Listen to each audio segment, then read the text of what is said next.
Look, if someone had told me that cleaning alien toilets would eventually make me the most important janitor in the galaxy, then I would have asked them what they'd been smoking and where I could get some. But here I am, Jake Martinez, former Earth nobody, current space station sanitation engineer, about to accidentally change the course of galactic history. The Harmony Hub was supposed to be this great symbol of interspecies cooperation. In reality, it was where aliens came to argue about trade routes while I cleaned up after their various bodily functions. And let me tell you, when you've got species with 3 different digestive systems using the same facilities, the phrase biological warfare takes on a whole new meaning. I was elbowed deep in what I sincerely hoped was just really weird alien soap scum when the alarm started blaring. Red lights, klaxons, the whole dramatic space emergency package. Over the intercom, some panicked voice was shouting about a medical crisis in the diplomatic wing. Now, normally I'd have kept scrubbing and minded my own business. Space stations have medical crises like Earth has bad weather. It's just part of the routine. But this time was different. This time I heard Ambassador Glorak's voice crack with genuine terror. Glorak was this pompous purple blob who usually acted like he owned half the galaxy. Which, to be fair, his people kind of did. Hearing him sound scared was like watching your boss cry, disturbing and oddly satisfying at the same time. So I did what any sensible person would do. I abandoned my cleaning cart and went to investigate. The diplomatic wing was chaos. Aliens were running around in circles, which is harder than it sounds when some of them don't technically have legs. In the center of it all was a medical pod surrounded by the most advanced life support equipment I'd ever seen, and inside was the most beautiful dying person I'd ever laid eyes on. Princess Zara of the Zenari Empire looked like someone had carved a woman out of living crystal and then taught her to breathe. Her skin had this translucent quality that caught the light and threw it back in rainbow patterns. Or at least it should have. Right now she was fading like a dying light bulb, her crystalline features growing dull and gray. The blood toxins are spreading too rapidly, Dr. Bella Voss was saying. She was the station's human medic, perpetually overworked and 3 coffees past caring about diplomatic niceties. Their medical technology is useless against this particular poison. It's like their immune systems have never encountered anything like it. Ambassador Glorak was practically vibrating with anxiety. If the princess dies on this station, the Zenari Empire will hold the Galactic Council responsible. This could mean war. That's when my mouth opened before my brain could stop it. Have you tried human blood? The entire room went silent. Every alien eye, sensor, and appendage turned to stare at me. I suddenly felt like a bug under a microscope if the microscope was operated by beings who could atomize me with a thought. "Excuse me?" Dr. Voss asked. "Well," I said, doubling down on what was probably the stupidest idea I'd ever had, humans are supposed to be universal donors, right? Maybe that works for aliens too. Dr. Voss looked at me like I'd just suggested we cured the princess with interpretive dance. "Jake, that's the most medically irresponsible thing I've ever heard. And I once watched an intern try to perform surgery with a sonic screwdriver." But Ambassador Glorak was already latching onto the idea with the desperation of someone watching his career flash before his eyes. Human Martinez might be onto something. Your species does have that unusual genetic adaptability. "Unusual genetic adaptability," I muttered. "Is that what we're calling too stupid to die these days?" Dr. Voss was already pulling up medical charts on her datapad, her professional curiosity overriding her common sense. The Zenari physiology is silicon-based, but their circulatory system uses a carbon-oxygen exchange similar to ours. In theory, human blood might provide the antibodies their system lacks. In theory, I repeated. Those are my 2 favorite words right before something goes horribly wrong. But Princess Zara was getting dimmer by the minute, and everyone in the room knew it. Dr. Voss made the kind of decision that either wins you a Nobel Prize or gets your medical license revoked. Possibly both. 20 minutes later, I was lying on a medical table next to an alien princess, watching my blood flow through a contraption that looked like it had been designed by a committee of drunk engineers with a spare parts budget. The other aliens had gathered around like they were watching either a miracle or a disaster in the making. Honestly, the odds were 50-50 either way. "So," I said to Princess Zara, "trying to keep the mood light while potentially killing us both, come here often?" She turned her head slightly, and for a moment her fading luminescence flickered with what might have been amusement. "Is this your standard medical bedside manner?" "Only for royalty," I replied. "Everyone else gets my surly janitor routine."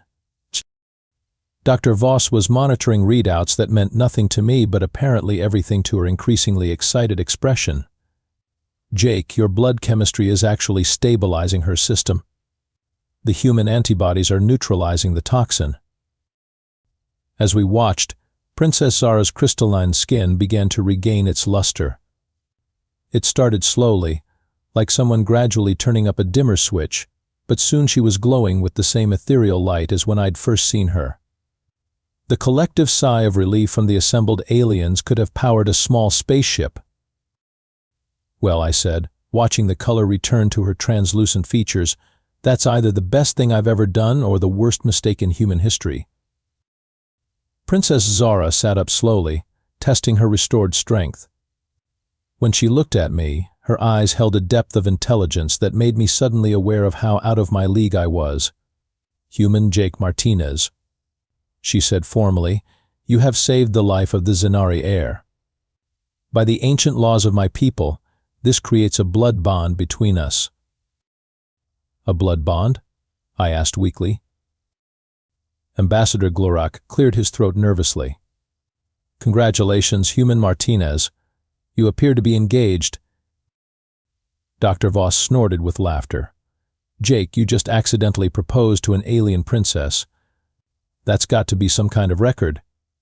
I stared at the ceiling and wondered if it was too late to go back to cleaning toilets. If you think regular family drama is complicated, try explaining to your parents that you're accidentally engaged to an alien princess because of a medical procedure. I decided to cross that bridge when I came to it. Preferably sometime after I figured out whether this blood bond thing was legally binding in human courts. The Galactic Council emergency session that followed was like watching a nature documentary about political panic. Species that had ignored humanity for decades were suddenly very interested in our unique biological compatibility. It turns out that when you can potentially save the lives of any alien species with a simple blood transfusion, you become what economists call strategically valuable. Ambassador Glorak was in full damage control mode, trying to spin this as a brilliant diplomatic breakthrough while secretly terrified that humans had just become too important to ignore. The Zenari Empire has always valued innovative medical partnerships. He announced to the council, sweat beading on his purple skin. Meanwhile, representatives from 12 different species were lined up outside the medical bay, all demanding human blood samples, trade agreements, and in one particularly awkward case, marriage proposals. The Krillian ambassador had apparently decided that if one human could save a Zenari princess, maybe a whole human could solve their species' chronic fertility problems. "I'm a janitor," I kept telling them. "I clean things. I'm not a diplomatic resource." Dr. Voss was having her own crisis, surrounded by alien scientists who wanted to study human physiology like we were the galaxy's newest lab rats. "They're offering me research grants worth more than Earth's entire GDP, she whispered to me during a brief break in the chaos. "Also, 3 different species want to clone you." "Hard pass on the cloning," I said. "One of me is already more than the universe can handle." The situation reached peak absurdity when the Etherian delegation arrived.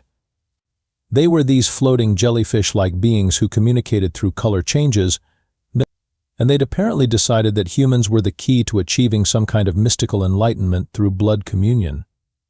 Their translator kept using phrases like transcendent biological synthesis and spiritual essence exchange.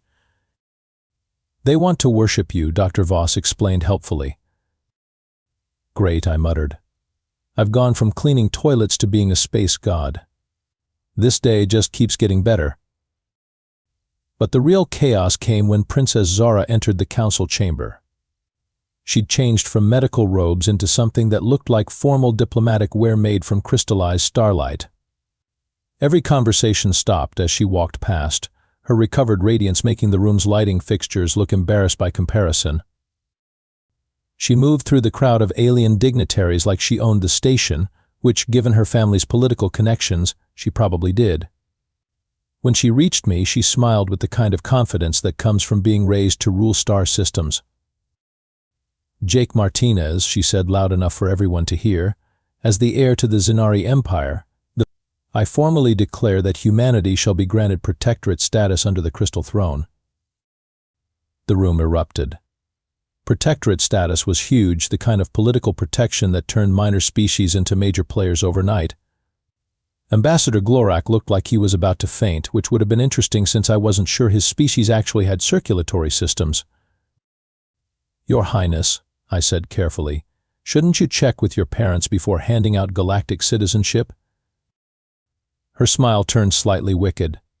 "My parents sent me here to negotiate trade agreements.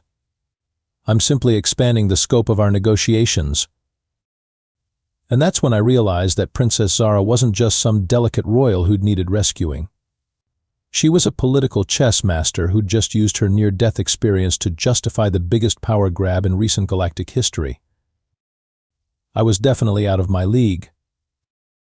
Over the next few weeks, I learned that Princess Zara had been playing the fragile Crystal Princess role her entire diplomatic career.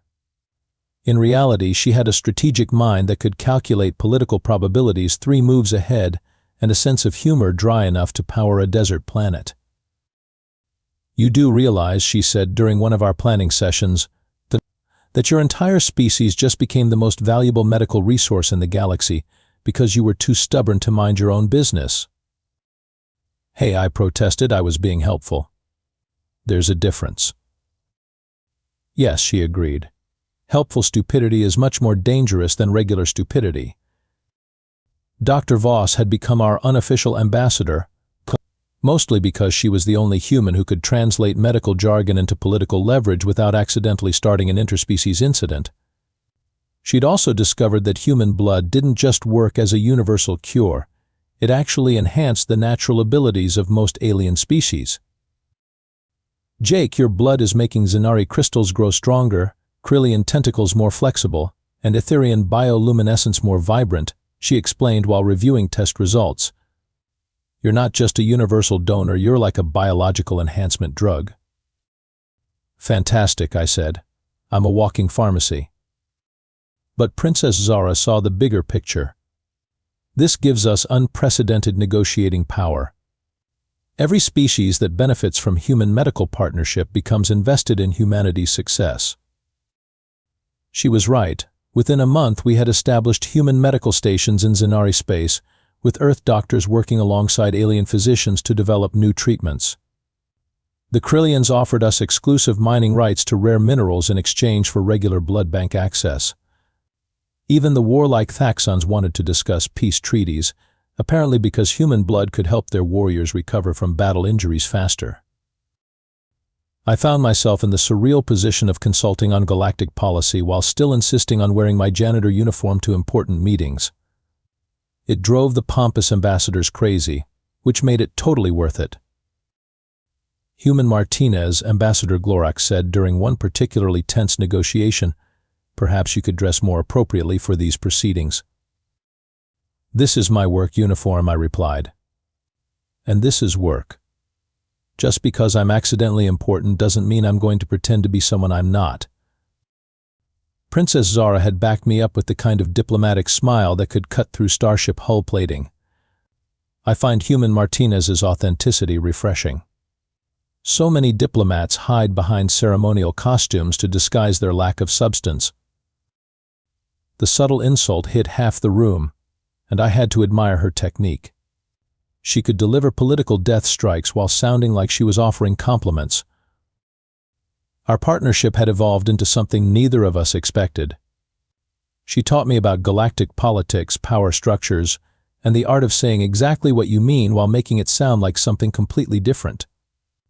I kept her grounded with irreverent humor and the occasional reminder that most of this diplomatic complexity was just elaborate adults playing dress-up games. You know, I told her after successfully negotiating humanity's first interstellar trade agreement, for someone who supposedly saved your life, and you're doing most of the heavy lifting in this relationship.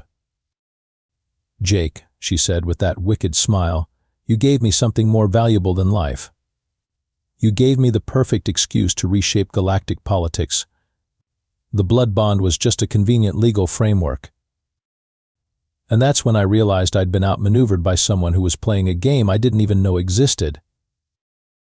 6 months after the Great Blood Transfusion Incident, as the galactic news networks had started calling it, the political landscape of known space had been completely transformed. Humanity went from being the new kids nobody paid attention to being the most strategically important species in the galaxy. The Human-Zenari Medical Alliance became the foundation for everything else. Dr. Voss now ran the galaxy's first interspecies medical exchange program, and with human doctors learning alien techniques while teaching our biological adaptability tricks to species that had been using the same medical approaches for millennia. Jake, she told me during one of her rare visits back to Harmony Hub, I've got Etherian healers working with Krillian biochemists to develop treatments we never could have imagined.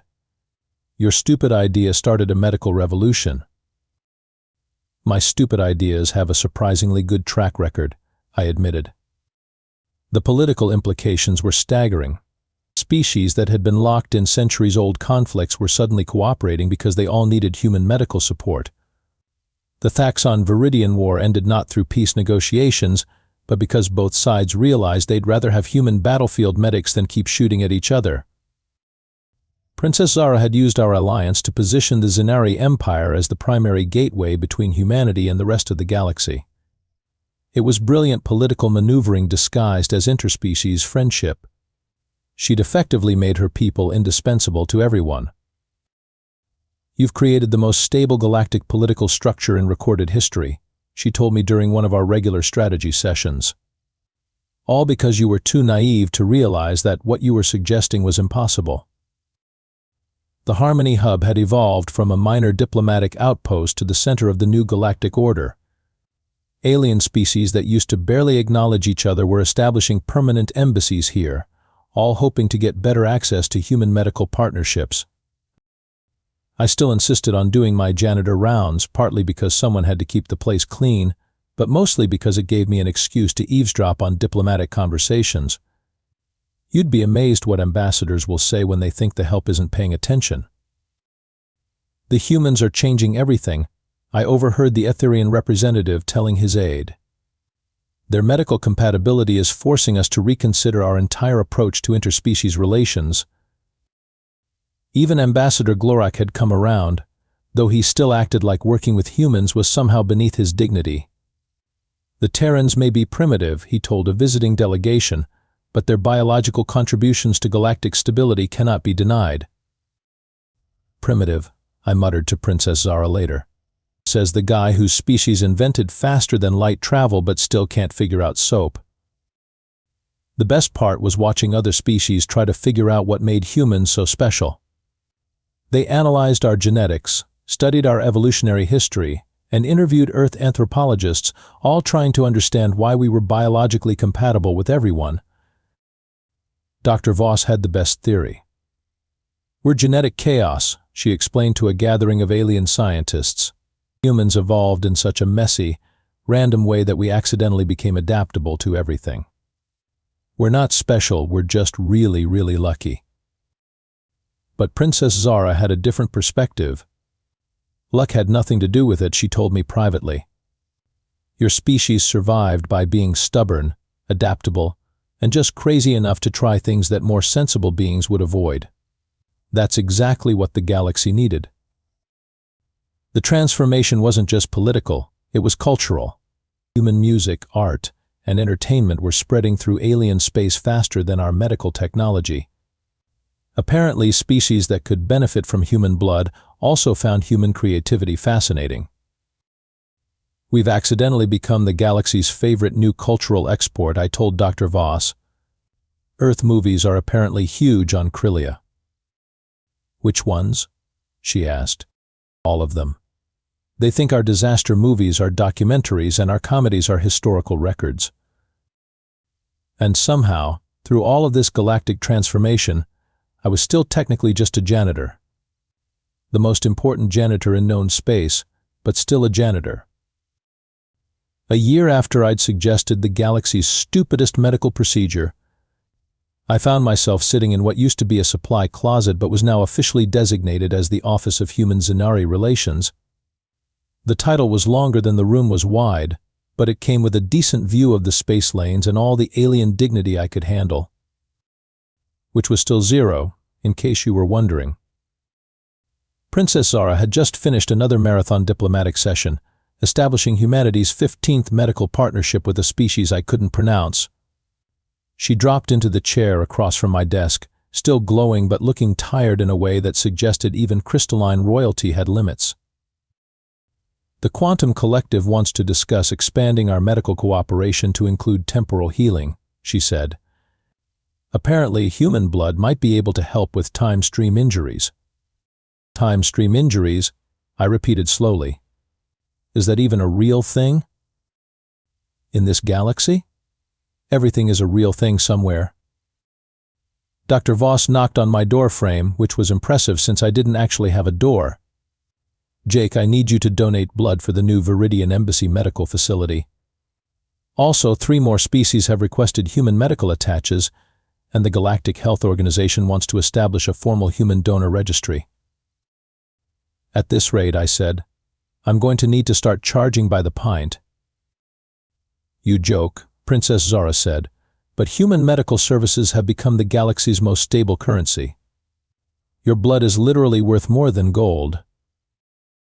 That was the weird part. A year ago, I was cleaning alien toilets and complaining about my life. Now I was accidentally running the most important diplomatic relationship in known space, and somehow I was still complaining about my life. The difference was that now my complaints had galactic implications. The Harmony Hub had become something nobody had planned for. It wasn't just a diplomatic station anymore. It was the beating heart of a new kind of galactic civilization. Species that had never cooperated were working together on medical research. Former enemies were sharing resources because they all needed human medical support. Wars were ending not through treaties, but through the simple realization that cooperation was more profitable than conflict. You know what the historians are going to call this? Princess Zara asked. The Great Stupidity? I suggested. The Human Catalyst Period, she corrected.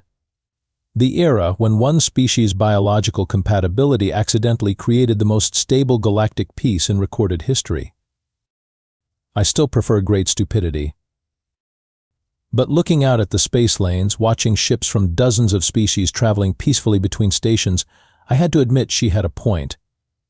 My moment of either compassion or stupidity had created something bigger than any of us had imagined. Dr. Voss had established medical exchange programs that were advancing galactic healthcare by centuries. Princess Zara had used our alliance to create the most comprehensive interspecies cooperation agreement in history. And I had somehow become the galaxy's most reluctant diplomat, still wearing my janitor uniform to meetings just to remind everyone that the most important changes often come from the most unexpected places. So what's next? I asked Princess Zara as we watched another alien delegation arrive for medical negotiations. Next, she said with that familiar wicked smile, we see how far this biological diplomacy can take us. The Andromeda Galaxy has been asking questions about our medical partnerships. Great, I muttered. Just what the universe needs. More aliens who want to analyze my bodily fluids.